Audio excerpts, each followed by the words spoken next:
आप देख रहे हैं यहाँ पर दिल्ली के अधिवक्ता बीसीआई चीफ मनन मिश्रा का इस्तीफा मांग रहे हैं। इसको लेकर ये बार काउंसिल ऑफ इंडिया का सामने बोर्ड लगा हुआ है, उसके सामने ये सारे अधिवक्ता प्रोटेस्ट कर रहे हैं। हालांकि पुलिस ने यहाँ पर बैरिकेडिंग लगा रखी है। बैरिकेडिंग पे लिखा है लॉ कॉलेज इंस्पेक्शन कब। तीसरा, इसमें इन्होंने यहाँ पर इस तरह के पोस्टर लगाए रखे हैं। जो चेयरमैन, जो बीसीआई के चेयरमैन हैं, इस्तीफे मांगने को लेकर, और इनका सवाल है कि बीसीआई फंड हिसाब दे, यानी कि जो बीसीआई को फंड मिलता है उसका हिसाब क्या होगा। इन वकीलों का मानना है बीसीआई को इन सभी जो इनकी मांगे हैं उसका हिसाब किताब देना चाहिए, लेकिन अभी तक बीसीआई की तरफ से इसको लेकर कोई जवाब नहीं आया है। बता दें, बीसीआई चेयरमैन रमन मिश्रा उस वक्त सुर्खियों में आए जब ये नालसार विवाद हुआ। नालसार विवाद का मामला ये था कि जब नालसार यूनिवर्सिटी में दीक्षांत समारोह होने के लिए था, उस वक्त नालसार यूनिवर्सिटी ने चीफ जस्टिस ऑफ इंडिया, जो इनको हम सीजेआई भी बोलते हैं, उसको उनको मुख्य अतिथि के रूप में आमंत्रित किया। हालांकि वहाँ के जो लॉ के स्टूडेंट हैं उन्होंने इसका विरोध किया। उन्होंने कहा कि हम CJI chief justice of India के हाथों से डिग्रियां नहीं लेंगे और हम उनका विरोध करते हैं, वो यहाँ पर मुख्य अतिथि के रूप में ना आए। लेकिन इसके बाद ये मामला थमा नहीं। मामला और तब बढ़ गया जब बीसीआई चेयरमैन मनन मिश्रा ने इसको लेकर कहा कि हम ऐसे छात्रों के खिलाफ एक कमेटी गठित करेंगे और इसकी जांच की मांग करेंगे कि इस मामले को उकसाया किसने। लेकिन उसके 2 घंटे बाद जब मनन मिश्रा को लेकर काफ़ी, उनके बयान को लेकर काफ़ी निंदा होती है, कड़ी आलोचना होती है, तो मनन मिश्रा 2 ही घंटे में अपने बयान से पलट जाते हैं और वो कहते हैं कि हम छात्रों के हित में ही काम करेंगे और ऐसी किसी भी जांच और इंक्वायरी को वापस लेते हैं। लेकिन तब तक काफ़ी देर हो जाती है। हालांकि ये मामला दूसरे दिन, उसके 2 दिन बाद सुप्रीम कोर्ट में पहुंचता है। हालांकि मनन मिश्रा माफ़ी मांगते हैं, लेकिन मामला थमता नहीं है।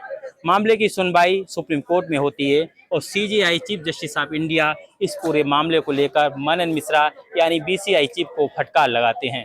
ये फटकार इतनी तगड़ी होती है कि सीजेआई बीसीआई चीफ से कहते हैं कि हमारे और छात्रों के बीच में संवाद का आपको क्यों बोलने का हक है, ये मेरे और छात्रों के हित की बात है, आपको इसमें बोलने का कोई अधिकार नहीं है। लेकिन मामला तब भी नहीं थमता है।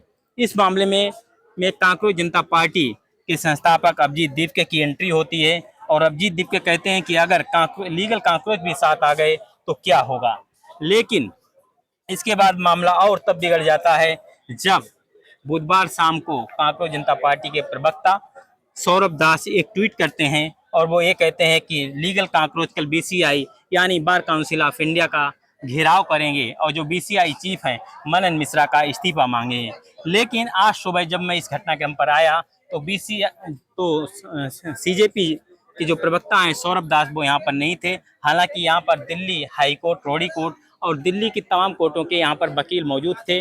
उनका कहना था कि यहाँ पर हमारा सीजेपी कांकरोच जनता पार्टी से कोई लेना देना नहीं है, हम अपने अधिकारियों के हक की लड़ाई के लिए आए हैं। हमने यहाँ पर तमाम वकीलों से बात भी की। उनका सीधा सा ये कहना था कि मनन मिश्रा जो 14 साल से एक ही पद पर काबिज हैं, उनको लगभग 14 साल हो गए हैं और वो एक ही पद पर काबिज हैं, जबकि नियम है कि 2 साल में बीसीआई का अध्यक्ष यानी चेयरमैन बदलना चाहिए। लेकिन यहाँ पर कई वकीलों का कहना है कि जो बीसीआई के चेयरमैन हैं मनन मिश्रा, वो भारतीय जनता पार्टी के राज्यसभा मेंबर हैं और यही वजह है कि उनको हटाया नहीं जा रहा है।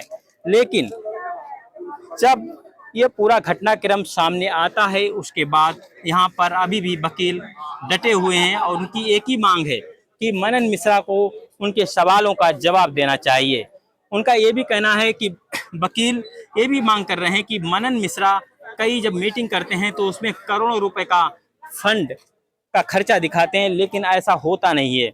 उनका सीधा सा मतलब ये है कि मनन मिश्रा करोड़ों के रुपए के फंड का घोटाला करते हैं, इसका उनको जवाब देना चाहिए। लेकिन मनन मिश्रा अभी अपने पद पर काबिज हैं। आप देख रहे हैं मैं उसी स्थल पर हूं जहां पर पुलिस ने जबरदस्त बैरिकेडिंग की है कि किसी तरह से ये जितने वकील लोग यहाँ पर आए हैं ये किसी तरह से बीसीआई दफ्तर की तरफ मार्च कहीं ना शुरू कर दें। और यहाँ पर पुलिस फोर्स भी तैनात है, मैं आपको दिखा रहा हूँ। पूरी तरह से बैरिकेडिंग की गई है और यहाँ पर अंदर भी बैरिकेडिंग की है। आप देख रहे हैं, पहली बैरिकेडिंग ये है, दूसरी बैरिकेडिंग भारतीय विधिक परिषद, उसके आगे भी बैरिकेडिंग पुलिस द्वारा की गई है। ये बैरिकेडिंग इसको लेकर है कि जिस तरह से कांग्रेस जनता पार्टी के द्वारा प्रोटेस्ट हुआ था, उसमें कहीं ना कहीं पुलिस की चूक सामने आई थी। इसके बाद अब दिल्ली पुलिस किसी भी प्रोटेस्ट को लेकर पूरी तरह से तैयार है। वो किसी भी ऐसे प्रोटेस्ट को अंजाम नहीं देना चाहती जिससे दिल्ली की व्यवस्था गड़बड़ाए या दिल्ली वासियों को किसी तरह परेशानी का सामना करना पड़े।